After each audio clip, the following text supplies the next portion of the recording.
The very first thing I did after I came back to life was find a quiet, secluded plot of land and secretly move my parents' graves.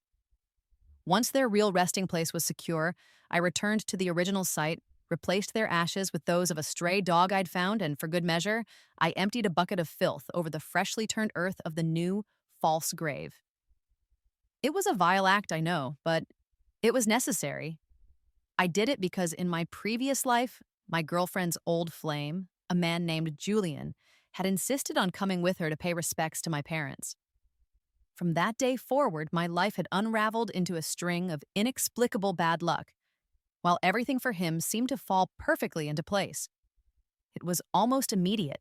He received a lucrative offer from a top technology firm and, not long after, won millions in the lottery. Meanwhile, I was struck by a mysterious illness that baffled doctors and eventually led to my death. After I passed, my spirit lingered, and I found myself tethered to my girlfriend Maya. I was forced to watch as Julian wrapped his arms around her, whispering his sweet, poisonous words. "It's all thanks to that dead boyfriend of yours," he'd said, a smug grin on his face. "He let me swap my fate with his." The poor fool had no idea how good his life was supposed to be. But now that I've taken his destiny, everything that was meant for him is mine. The rage I felt upon hearing their conversation was so immense, so absolute, that it burned through the veil between worlds. The next thing I knew, my eyes snapped open, and I was alive again. Back on the very day Julian first said he wanted to pay his respects to my parents. "Leo, is this your parents' grave?" Julian asked, his face a perfect mask of polite curiosity as he stood beside me in the cemetery. I gave a simple nod, my heart pounding a steady, vengeful rhythm in my chest. "Yeah, my mom and dad are right here." A strange, almost imperceptible flicker of light appeared in Julian's eyes when he heard my confirmation. He gave a deep, respectful bow toward the tombstone, a gesture that seemed far too theatrical to be genuine. "Hey, Leo, would it be all right if I burned some offerings for them too?" "It's just a small gesture of respect from me," Julian said, his smile looking entirely too practiced. In my last life, I had been genuinely touched by his apparent kindness. This time, however, I knew exactly what he meant by burning something. It wasn't about respect, it was a ritual, his way of stealing my fortune, of hijacking the spiritual protection my parents afforded me. So, this time, I flatly refused. "No, that's okay, Julian. They're my parents. It would feel more sincere if I did it myself." Hearing this, Julian's smile faltered for a fraction of a second before he shot my girlfriend a helpless, pleading look. "Maya, I was just trying to show some respect. I didn't mean anything else by it." Maya, ever his champion, immediately chimed in, turning to me with a frown. "Leo, Julian is just trying to be nice. How could you just shut him down like that?" I looked at the two of them, a perfect team, and sneered inwardly. I had to let this play out exactly as it did before, but with one crucial difference. "Fine," I said coolly, pretending to relent. "If you want to burn something, go ahead." The moment the words left my mouth, Julian shot Maya a triumphant look. She immediately turned back to me, her expression softening. "Leo, let's go buy a bouquet of flowers to leave at the grave." It was the same excuse she used in my past life to get me out of the way, to give Julian the privacy he needed for his ritual. By the time we had returned, he had already finished whatever he was doing. I had even asked him what he burned, and I remember now how flustered he looked, though at the time I hadn't thought anything of it. It wasn't until after my death that I learned he had used a dark ritual, leveraging my parents' spiritual energy to swap his fate with mine. This time, I had no intention of stopping him. After all, the ashes in that grave didn't belong to my parents. I had already moved their real remains back to our quiet hometown, far from here. The only person my mom and dad would be watching over now was their son. As I walked away with Maya, I glanced over my shoulder and saw Julian pull a stack of yellow papers from inside his jacket. Even from a distance, I could make out the dark red characters written on them, his birth date and time, inscribed in his own blood. I just smiled to myself, pretended I hadn't seen a thing, and continued down the hill with Maya. By the time we came back up the path with an armful of white lilies, Julian was finished. He even had the audacity to take the bouquet from my hands, placing it reverently before the headstone. He grinned at me, a wide, self-satisfied expression on his face. Leo, I even asked your parents to watch over you and keep you safe. I just offered a faint, knowing smile in return and didn't say a single word. Looking at the triumphant expression plastered all over his face, I had to suppress a laugh. He had no idea what he had just done. After saying my goodbyes to Maya and Julian, I went straight to the nearest hospital for a comprehensive medical checkup. The doctor gave me a clean bill of health, telling me I was in perfect physical condition. A profound sigh of relief escaped my lips. In my past life, I had died from a strange, wasting illness that no one could diagnose. This time, that wasn't going to happen. When I got home, my phone rang. It was a number I didn't recognize. The voice on the other end was professional and direct, informing me that I had passed the final interview for a position I'd been dreaming of joining, a high-security government agency. They told me my background check had cleared and that they wanted me to start as soon as possible. I was stunned into silence for a moment. In my past life, this call never came. Instead, Julian was the one who received a call from a major tech company on his way home from the cemetery. But this time, it was clear that the offer, my rightful offer, had come to me. Since the new job was in another city, I immediately began packing my belongings, ready to leave this life behind. I was just finishing up when, unexpectedly, Maya showed up at my door. She looked distraught. Leo, Julian didn't get the offer, she said, her eyes searching my face for a reaction. He's really down about it, so I'm going to go spend some time with him. I listened to her, my expression carefully neutral, and gave a small, understanding smile. Okay, you go do that. Maya studied me, a flicker of suspicion in her eyes. Leo, have your parents always been buried there? I just nodded, feigning casualness. Of course. I knew she was becoming suspicious. After all, Maya and Julian had once tagged along with me when I went to have my fortune told. The fortune teller had been quite clear, stating that with my parents' spirits watching over me from the afterlife, I would succeed in whatever I put my mind to. That was why they had targeted me in the first place. Maya, do you really think I'd forget where my own parents are buried? I asked, putting on a show of mild exasperation. Hearing this, a small, relieved smile touched her lips. You're right. Well, I'm going to go see Julian, she said, turning to leave. I pretended to be concerned for him, telling Maya to comfort him and make sure he was all right. Leo, you used to hate it when I hung out with Julian? She asked curiously before she walked out the door. Why are you pushing me to go see him today? I just smiled warmly. I still don't like it. But he's upset, right? Go keep him company. I trust you, Maya. She just nodded and finally left. As soon as her car was out of sight, I moved with renewed urgency, quickly finishing my packing before calling my landlord. I told him I was moving out immediately and that he could keep the security deposit as compensation for the short notice.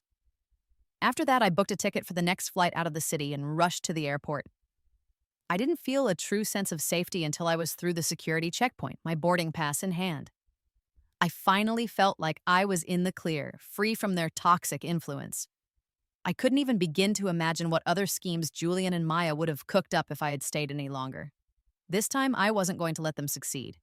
As for Julian, his streak of bad luck was, well, just getting started. After all, I was the only person in the world who knew that he had just ritually adopted a stray dog as his new spiritual parents. On top of that, the filth I'd poured all over the grave would have completely corrupted and reversed any good fortune associated with it. From this day forward, Julian was only going to experience misfortune. There was no way he would have a happy ending. And as for Maya, choosing to be with a man like Julian would only bring her more misery.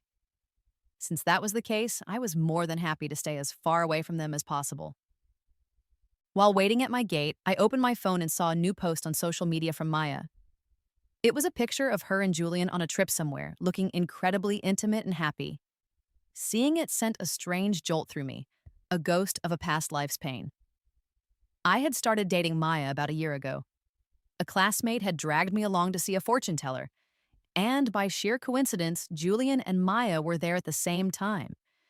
They overheard my birth date and time being read aloud, and almost immediately after that, Maya began pursuing me with an intensity that I found flattering but strange.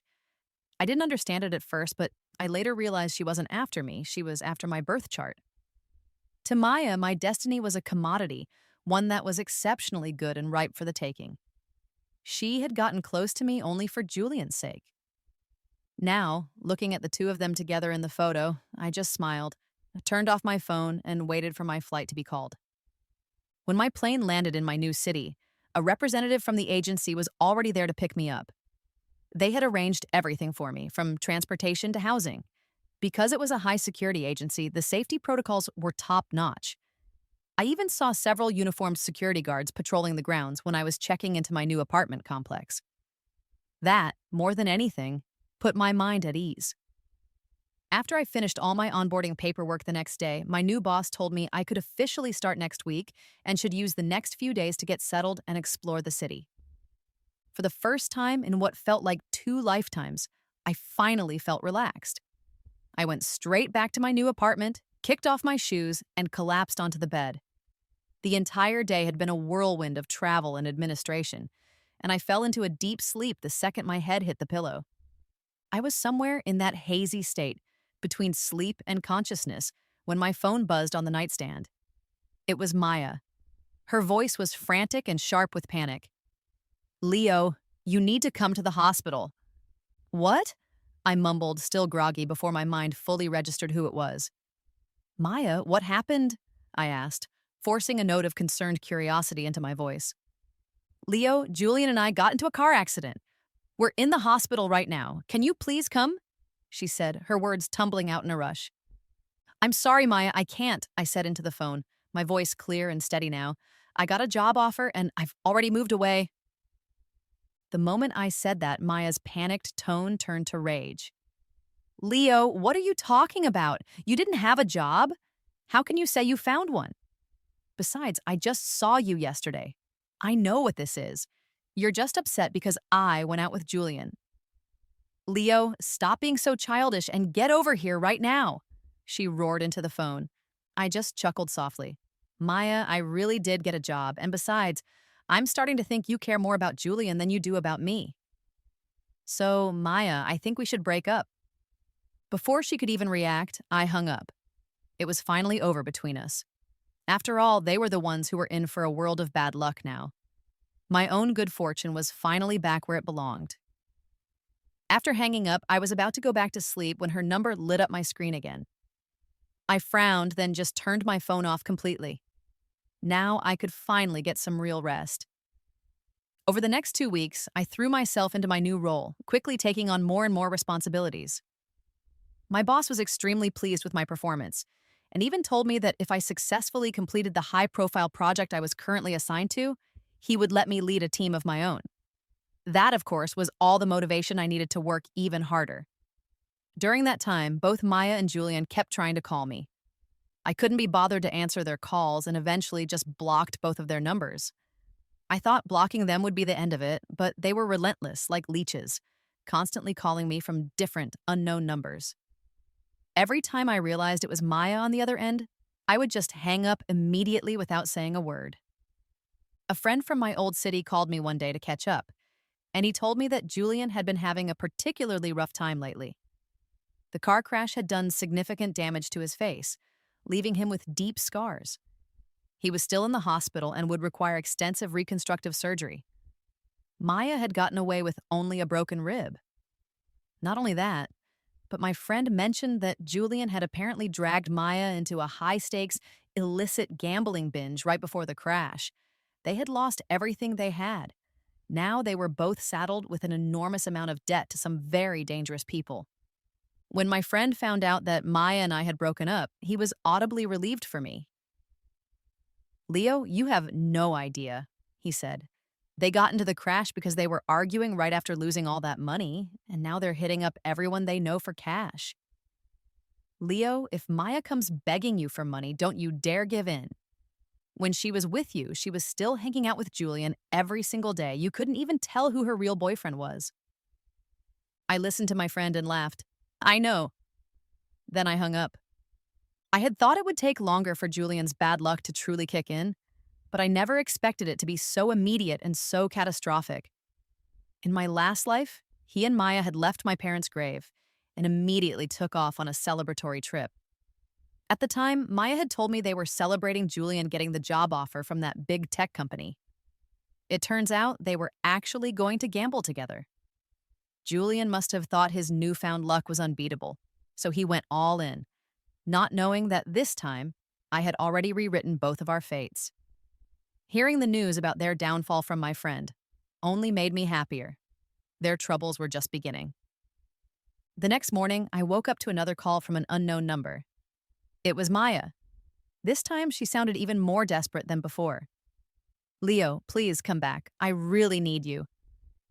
"Maya, have you forgotten? I already broke up with you," I said coldly, listening to her ragged breathing on the other end. Her voice grew more frantic, almost hysterical. "Leo, I never agreed to break up with you. Besides, you break up with me right after I get hurt in an accident. Does that seem right to you? You have to take responsibility for this." I scoffed at her audacity. "Maya, you were with Julian when the accident happened. Why should I be responsible for any of it? Besides, you and Julian seem pretty happy together, don't you?" "And one more thing, Maya, we are broken up," I said, my voice cool and final. "So please stop calling me." I was about to hang up after saying my piece, but then a cold, unfamiliar voice came through to the phone. It was Julian. "Leo, that grave wasn't your parents', was it? What the hell did you do?" Hearing Julian's hysterical voice on the phone, I pretended not to understand what he was talking about. "What? How is that even possible? Of course it was my parents' grave. Julian, do you really think I would mistake my own parents' grave?" "Stop pretending, Leo. I know it wasn't your parents' grave," Brandon screamed from the other end of the line. "Leo, do you have any idea what you've done? You've completely ruined me." "I don't understand, Julian," I said, a cold laugh escaping my lips. "How exactly have I ruined you? Even if, for the sake of argument, it wasn't my parents' grave, what does that have to do with you at all?" My question was met with a tense, strained silence from the other end. "Leo, just tell me whose grave it was," he finally asked, his voice laced with a desperate urgency that was music to my ears. "Julian, I already told you. It was my parents' grave," I repeated calmly.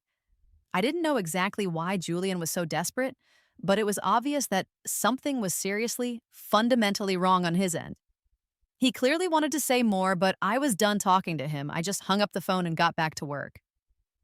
A few days later, while I was sitting at my desk reviewing some documents, I got an unexpected call from the cemetery.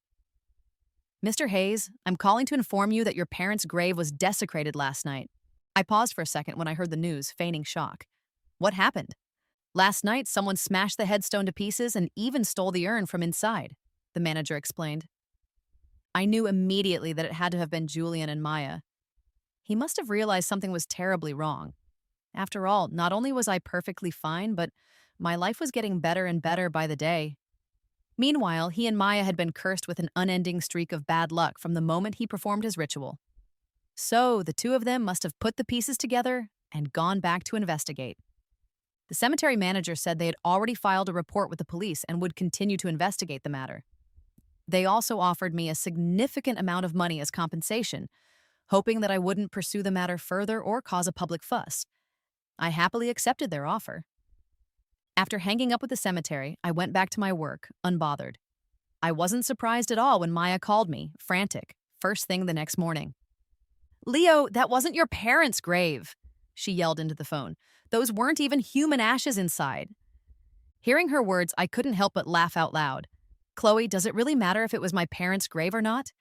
And more importantly, what does any of this have to do with you?" My questions left Maya speechless. I just smiled to myself. "Maya, we're broken up, so please stop bothering me."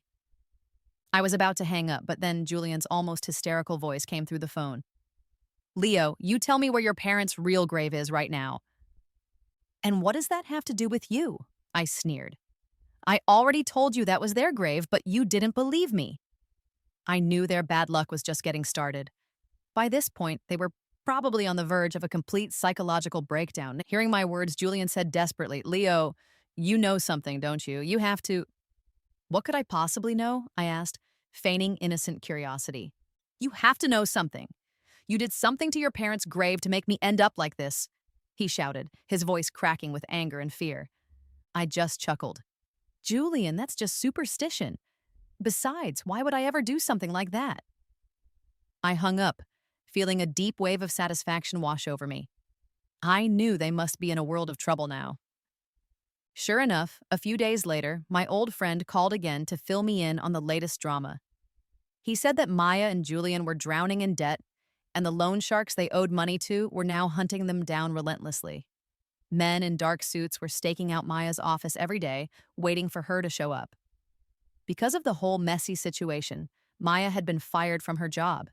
Now she was unemployed and being hounded by creditors. Julian's situation was even worse. He'd been grabbed off the street by the debt collectors. They had threatened him, saying that if he didn't pay back every cent he owed within a week, they would ship him overseas to work off the debt in some godforsaken labor camp. The two of them were at their absolute wits' end. Leo, Maya's looking for you everywhere, my friend warned me. She definitely wants you to pay off her debts for her. You can't agree to it, man. I thanked him for the heads up, though I already knew what was coming. I knew Maya wasn't just looking for me to bail her out of her financial trouble. She also desperately needed to find out where my parents' real grave was, believing it held the key to reversing their misfortune. But how could she ever have imagined that I'd moved their graves on the very first day I came back to life?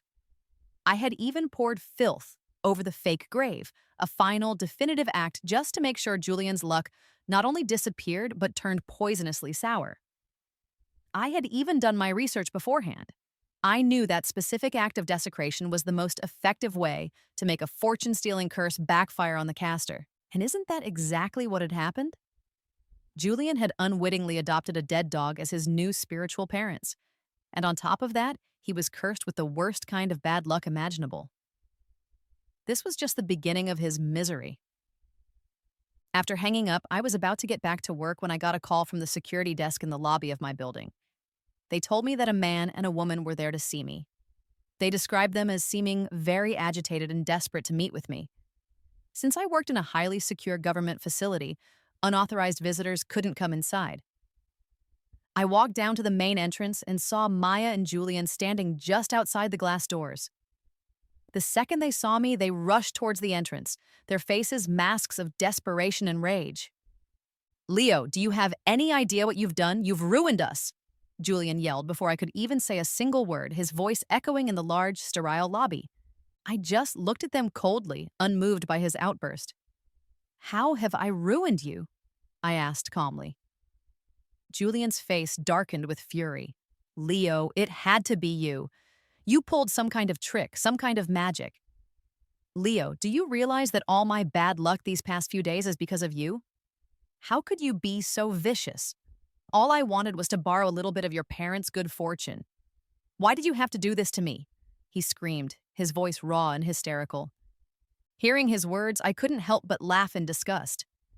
In my last life, Julian was the one who had literally orchestrated my death, and now he had the nerve to stand here and play the victim. Julian, I don't know what you're talking about, I said, playing dumb. He stared at me, his eyes filled with a burning hatred. Leo, there's no way you don't know. You're the one who caused all my bad luck. You have to take responsibility for this, he shouted furiously. I looked at his crazed, desperate expression and said flatly, Julian, I don't know what you're trying to do, but I'm very busy right now. I have a lot of work to do and I don't have time for you. With that, I turned to go back inside to the secure part of the building. But as I tried to leave, Maya and Julian blocked my path. Maya grabbed my arm, her grip surprisingly strong. Leo, you're not going anywhere, she said, staring at me with a wild look in her eyes. You did this to Julian. You can't just walk away without taking responsibility. How did I do anything to him? I asked, feigning ignorance. Leo, stop pretending. We already dug up the ashes from your parents' grave. Those weren't your parents' ashes, Julian shouted angrily. What? I acted shocked, then looked at Julian with wide, innocent eyes. There must have been some kind of mistake. I'll have to call the cemetery and ask them what's going on. The two of them looked at me, their faces contorted with rage. Maya grabbed my arm tighter, trying to drag me away from the entrance. Leo, you're going to give me and Julian an explanation today. You're coming with me right now, she said, trying to pull me along with all her strength. I just smiled at her pathetic efforts. She had no idea what kind of place this was. I turned my head toward the security booth and yelled, "Help! They're trying to kidnap me!" Instantly, several uniformed guards rushed out of the booth. They were all fully armed, their expressions serious. Their eyes were locked on Maya and Julian, assessing the threat. The sight of armed security guards moving towards them terrified them. Maya immediately let go of my arm, her face pale with fear. "Mr. Hayes, what's going on?" The head of security asked me, his hand resting on his sidearm. "This is my ex-girlfriend," I said, pointing at Maya. "We recently broke up and she couldn't handle it, so she's trying to drag me away against my will." The guards' expressions turned hostile as they looked at her. They promptly escorted a protesting Maya and a defeated-looking Julian off the premises. They also assured me that those two would never be allowed near the building again. If they ever showed up, they would be immediately removed and charged with trespassing. I finally felt completely at ease. I knew I was safe now. I thanked the guards for their help and went back to work. Back at my desk, my phone buzzed with a message from an unknown number. It was Julian. "Leo, I know I was wrong. I wasn't thinking straight. I wanted to steal your luck. Ethan, I'm being punished for it now, and you're the only one who can save me. Just tell me where your parents are buried, and I can reverse my luck. Leo, please, I'm begging you, save me. I'm going to die if you don't." I glanced at the series of desperate messages, smiled faintly, and blocked the number. Maya sent me a bunch of messages too, all saying more or less the same thing. I just ignored them all.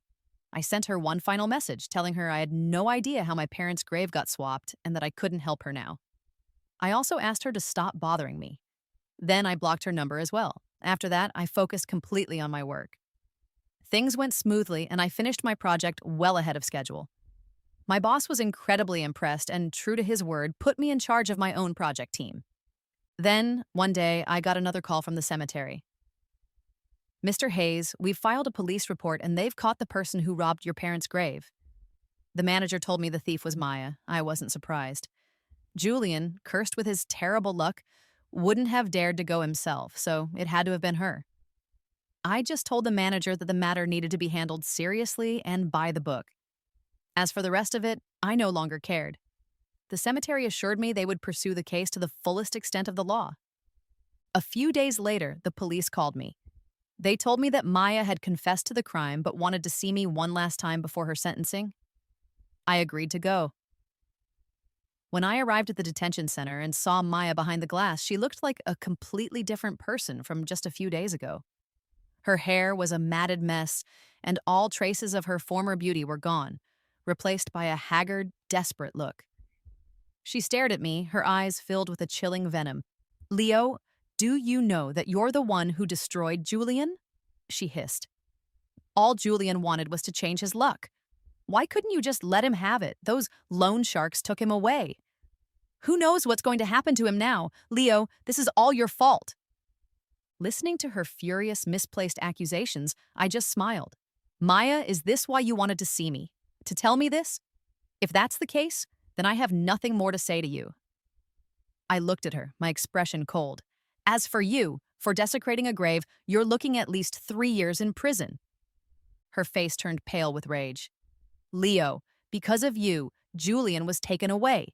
They're going to sell him overseas. Don't you see how serious this is? I'm just asking you to go save him." I looked at her and slowly shook my head. "Sorry, I can't do that. In my last life, they both caused my death. This time, there was no way I was going to lift a finger to save Julian. He was my enemy, and he was getting exactly what he deserved." She looked at me, her eyes filled with a mixture of disappointment and confusion, and then said quietly, "Leo, how did you know about our plan? When did you swap out your parents' ashes?" She stared at me, her eyes full of a desperate need to understand. She and Julian had plotted against me from the very beginning, but she never imagined things would turn out like this. I just smiled. "Maya, you brought this on yourselves by trying to harm someone else. Enjoy your time in prison." With that, I stood up to leave. Maya pressed herself against the glass, her expression desperate. Leo, I'm begging you, please save Julian. I know you can do it. I shook my head and walked away without looking back. In my last life, I was blind to have fallen for a woman like Maya. This time, I saw everything with perfect clarity. I wouldn't let a single one of them get away with what they did. Besides, did they really think the backlash from a corrupted curse was that simple to fix? Julian was definitely going to die. As for Maya, she had been tainted by his dark energy and his overwhelming bad luck. She wouldn't have a good end either. Sure enough, a few days later, my friend called me again, his voice low and hushed. Leo, did you hear? They said Julian is dead. My friend whispered into the phone. He owed too much money and had no way to pay it back, so they sold him to an overseas syndicate. I heard that as soon as he got there, he was harvested for his organs. By the time the local authorities found him, his body was completely hollowed out. He paused, then continued. When Maya heard the news in jail, they say she went completely insane. She started biting everyone, acting like she had rabies. A group of inmates fought back and hit her over the head with something. Apparently, she had a brain hemorrhage right there on the spot. She was dead by the time they got her to the hospital. Yep. My friend on the other end of the phone kept going on and on about what a tragic and shocking end they had both met. I just smiled calmly. I knew this wasn't tragedy. It was retribution. It was the fate they deserved. As for me, I had just successfully completed my first project as a team lead and was waiting for the official announcement of my promotion and raise.